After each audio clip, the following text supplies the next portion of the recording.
नमस्कार दोस्तों, कैसे हो आप सभी। मैं अंकित गौतम स्वागत करता हूं आपका अभिजात क्लासेस पर।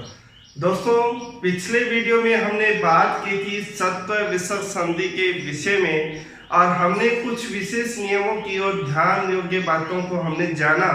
आज हम बात करने वाले हैं सत्व विसर्ग संधि का ही जो एक अन्य सूत्र है उसके विषय में। यकीन मानिए दोस्तों, बड़ा मजा आएगा आज की क्लास में।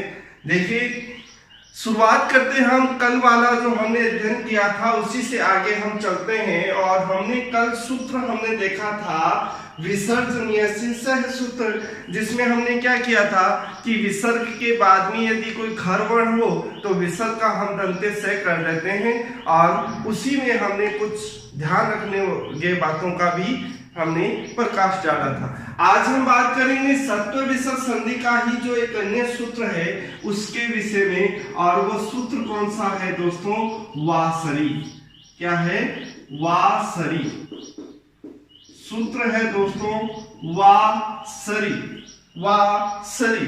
यदि हम इसकी वृत्ति की बात करते हैं कि इस सूत्र की वृत्ति क्या होती है, तो देखिए सूत्र की वृत्ति क्या होगी कि सरी परे विसर्जनीय से, सरी परे विसर्जनीय से, सरी परे विसर्जनीय से, विसर्जनीय एवं शार्प, विसर्जनीय एवं वा शा, ये है इसकी वृत्ति। सूत्र है वासरी और वृत्ति है सरी परे विसर्जनीय से, विसर्जनीय एवं वा शा। देखिए ध्यान से सूत्र को देखना। ये सूत्र कहता है कि सरी परे विसर्जनीय से, सर वर्ण परे रहते क्या कर देते हैं? विसर्जनीय से विसर्ग का विसर्जनीय एवं शार्प विसर्ग कर देते हैं वाह विकल्प से। वाह विकल्प से काफी बार ये शब्द आ चुका है और बार बार हम इसका अध्ययन कर रहे हैं कि वाह विभाषा या अंतराल ऐसे जो शब्द आ जाते हैं उनका अर्थ होता है वैकल्पिक या हम कहें विकल्प से। ये कहता है सरी परे कि सर वर्ण परे रहते विसर्जनीय से विसर्ग का विकल्प से विसर्ग हो जाता है। ध्यान देखिए, ये लिख दिया विसर्ग हो और विसर्ग के बाद में क्या हो? सरवर्ण हो। क्या हो? सरवर्ण। ध्यान रखना, पहले वाला जो वीडियो जिन बच्चों ने नहीं देखा है उस वीडियो को जरूर देखें। सरवर्ण और सरवर्ण में कौन कौन से वर्ण आते हैं? स, श, प्रत्याहार पढ़ा ना, श, हल। तो सरवर्ण होते हैं स, श। ठीक है। ऐसी स्थिति में हम क्या करेंगे? इस विसर्ग का विकल्प से, विसर्ग का विकल्प से क्या कर देते हैं? या तो आप इसको से में बदल दोगे या हम इसमें कोई परिवर्तन नहीं करेंगे। कोई परिवर्तन नहीं करते हैं। समझ में आ रहा है दोस्तों? देखिए पिछले वीडियो में हमने क्या देखा था कि सूत्र हमने देखा था विसर्जनीय से और हमने उसकी वृत्ति जानी थी खरी विसर्जनीय से और हमने देखा था कि विसर्ग के बाद में, विसर्ग के बाद में देखो पिछले वीडियो में हमने बात की थी यदि विसर्ग के बाद में खर वर्ण हो और खर वर्ण में हमने देखा था वर्ग का पहला दूसरा वर्ण, जिसमें मान लो कै आ गई, सॉरी चे आ गई, टे आ गया, ते आ गया, पे और फे आ गया और खर वर्ण में और क्या आते हैं? से, शे और से। तो हम इस विसर्ग को इस दंते से में बदल देते हैं। यह हमने देखा था। यही स्थिति इस सूत्र पर गौर से देखिए। सूत्र है वासरी, वृत्ति सरवर्ण परे रहते विसर्ग का विकल्प से विसर्ग हो जाता है। विसर्ग आ रहा है और विसर्ग के बाद में सर वर्ण आ रहा है, मतलब वर्ण तो यही आ रहे हैं तीन। इनका तो हमने पहले देख चुके थे पिछले वीडियो में कि ये वर्ण आने पर क्या स्थिति होती है, और ये हमने छोड़ दिया था। इसी का हम एक अन्य सूत्र और पढ़ रहे हैं जिसका नाम है वासरी, और ये कहता है कि यदि विसर्ग के बाद में ये सर वर्ण आ जाते हैं ये वाले, तो ऐसी स्थिति में हम क्या करते हैं, या तो आप विसर्ग का विसर्ग रहने दो, उसमें कोई परिवर्तन मत करो, या हम इस विसर्ग को किस में बदल देंगे, दंते स में बदल देंगे। और दंते स में अगर बदलेंगे तो वही स्थिति फिर से लागू हो जाएगी कि स्तोहो स्टुना स्टु सूत्र, और स्टुना स्टु सूत्र का भी हमें ध्यान रखना है। तो ये है दोस्तों वासरी सूत्र का अभिप्राय। जैसे एक कुछ एग्जाम्पल की बात करें, हरि ही धन से, हरि ही धन से, क्लियर है, हरि ही धन से ते, ये एग्जाम्पल हमने देखा। और यहां हम गौर करेंगे यहां पर, और ये कह रहा है कि यदि विसर्ग के बाद सर वर्ण हो, मतलब इनमें से कोई वर्ण हो, तो विसर्ग के बाद में क्या आ रहा है, स आ रहा है।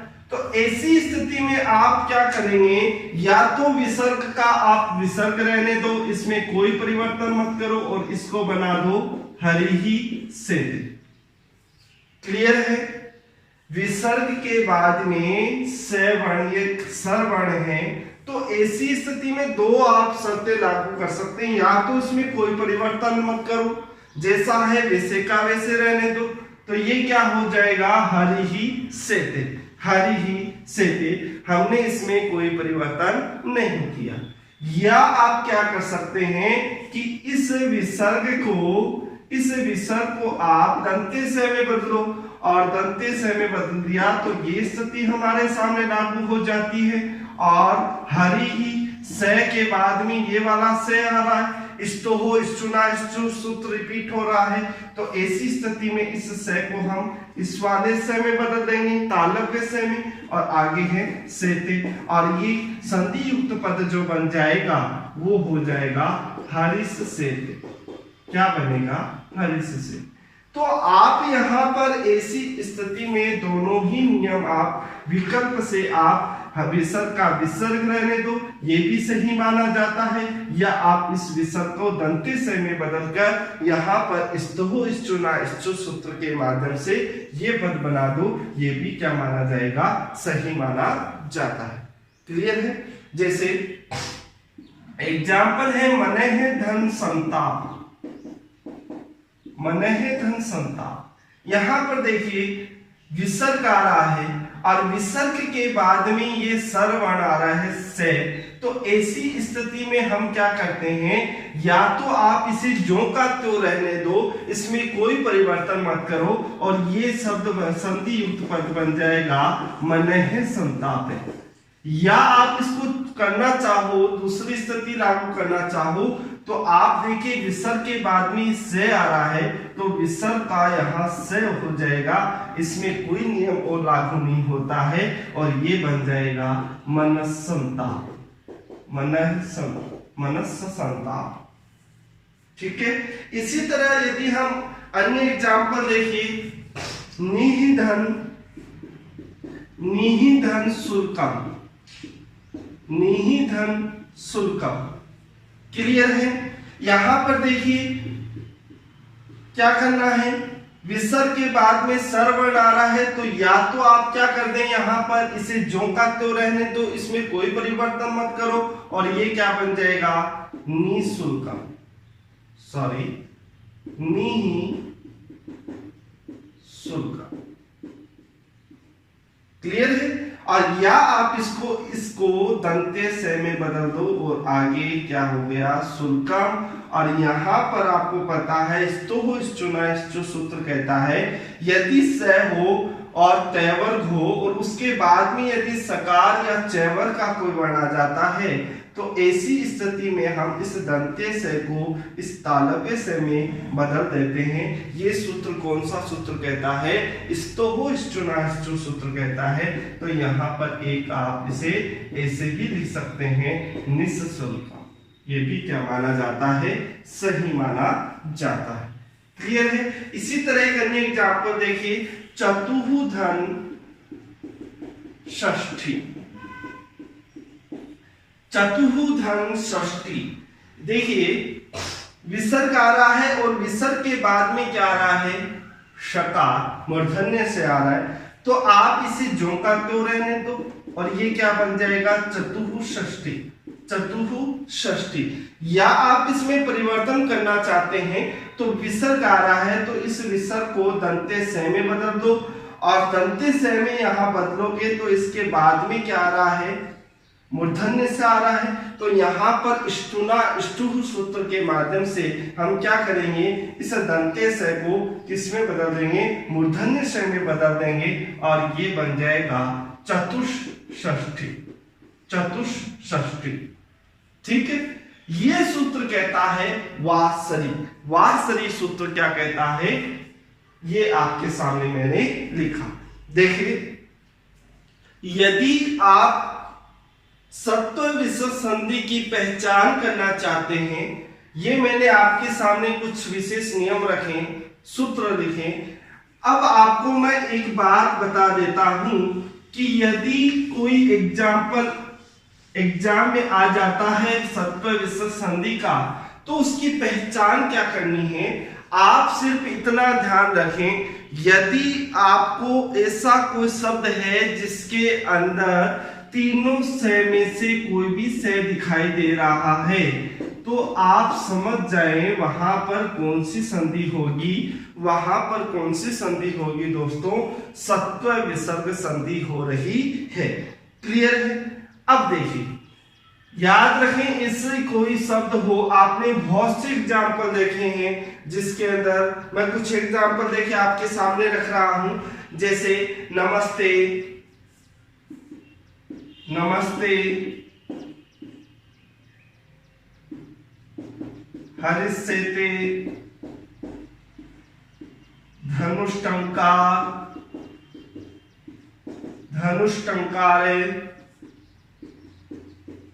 शिरस्त्राण है, शिरस्त्राण है। और भी अन्य एग्जाम्पल आप देखें। इनके जब एग्जाम्पल देखोगे तो आपको उसमें एक विशेष बात ये देखने को मिलेगी कि ऐसा कोई भी शब्द हो जिसके अंदर तीनों से जो है, तालव्य से, मूर्धन्य से और दंत्य से, वो आधा से आपको जरूर दिखाई देगा। यहाँ पर देखिए, ये देखिए, ये देखिए। और भी अन्य एग्जाम्पल यदि हम देखेंगे तो आपको एक विशेष जो बात है वो ये निकल कर आ रही है कि उनमें इन तीनों से में से कोई भी आपको से आधा दिखाई देता है तो आप समझ जाना वहां कौन सी संधि होगी? सत्व विसर्ग संधि होगी। कौन सी संधि होगी दोस्तों? सत्व विसर्ग संधि होगी। पहली बात ये हुआ सत्व संधि की पहचान करने का। यदि ऐसा कोई शब्द आ जाता है और आपको उसका संधि विच्छेद करना हो तो ऐसी स्थिति में आप क्या करेंगे? तो बिल्कुल सिंपल है, ऐसा कोई पद आपको दिखाई देता है जिसमें तीनों से आ रहे हैं, संधि विच्छेद करते समय आपको कुछ नहीं करना, सिर्फ आपको जो से दिखाई दे रहा है, चाहे वो तालव्य से हो, चाहे मूर्धन्य से हो या दंत्य से हो, उनकी जगह आपको विसर्ग करना है। जैसे नमस्ते आया, इस से की जगह आप क्या लगा दो? विसर्ग लगा दो और यहीं से इसका विच्छेद कर दो। नमः धत्ते, ये क्या हो गया? इसका संधि विच्छेद। इसी तरह यहाँ आओ, इस से की जगह आप क्या कर दो? विसर्ग कर दो। हरि ही धन शेते, धनु धन टंकार, सिर है धन प्राण। ये लो, ये हो गया संधि विच्छेद। ठीक है, याद रखोगे सत्व विसर्ग संधि की पहचान क्या होती है? ऐसा कोई भी पद हो जिसके अंदर तालव्य से, मूर्धन्य से या दंत्य से आधा मिले, हलंत मिले वहां सत्व विसर्ग संधि होती है। और संधि विच्छेद करने का तरीका है, ऐसा कोई पद आपको दिखाई दे जिसमें तीनों स में आधा स आ रहा है, वहां संधि विच्छेद करते समय उस स की जगह आप क्या लगा दो, विसर्ग लगा दो और वहीं से उसका विच्छेद कर दो, वो क्या हो जाएगा, संधि विच्छेद। तो ये हमने कुछ विशेष बात इसमें हमने देखी। एक बात मैं आपको और थोड़ा सा आपको लेकर जाना चाहूंगा। एक सूत्र हम पढ़ते हैं, खर वसान्यो विसर्जनीय। खर वसान्यो विसर्जनीय दोस्तों, एक सूत्र हम देखते हैं, थोड़ा सा उस पर हम प्रकाश डालेंगे। खर वसान्यो विसर्जनीय, खर वसान्यो विसर्जनीय, खर वसान्योर विसर्जनीय है, विसर्जनीय, ये सूत्र है। थोड़ा सा ध्यान से देखना, ये कहता है खर वसान्योर विसर्जनीय, यदि खर वर्ण हो, पद के अंत में यदि खर वर्ण है, ठीक है, या हम कहें कि यदि विसर्ग के बाद में कि खरी अवसाने च परे रेफस्य विसर्जनीय शापदन्ति, यदि हम कहें कि स के स्थान परे हुए, स के स्थान परे हुए रुत्व रे के स्थान पर विसर्ग हो जाता है। क्या पढ़ते हैं, समझ में नहीं आया होगा। ये चीज हम जब रुत्व विसर्ग संधि देखेंगे तो उसके अंतर्गत देखेंगे। ये जब हमने सूत्र पढ़ा वासरी, तो इसमें एक निष्कर्ष ये भी निकल कर आता है, और वो निष्कर्ष क्या है, वो निष्कर्ष है कि यदि विसर्ग केवल खर प्रत्याहार के परे या अवसान परे रहते ही होता है। ये चीज मैंने पिछले वीडियो में आपको बहुत बार बता चुका हूं कि यदि खर से भिन्न कोई वर्ण हो, समझ में नहीं है। अभी तक हम देख रहे थे कि विसर्ग के बाद में क्या होना चाहिए, खर वर्ण होना चाहिए, हमने देखा था पिछले वीडियो में। याद रखें, यदि विसर्ग के बाद खर वर्ण होता है तो ऐसी स्थिति में हम क्या करते हैं, ऐसी स्थिति में हम क्या करेंगे, विसर्ग को हम किस में बदल देते हैं, स में। लेकिन याद रखें, यदि विसर्ग के बाद में खर वर्ण के अलावा कोई भी वर्ण हो, मतलब हम कहें तीसरा चौथा पांचवा वर्ण हो या हयवरल हो, अतः हम बात करेंगे सस जुसो रू सूत्र से हम क्या कहते हैं, उस विसर्ग को रू कर देते हैं। क्या कर देते हैं, रू, और जिसमें रे ऊ का संज्ञा होकर क्या हो जाएगा, लोप होकर रे शेष रह जाता है।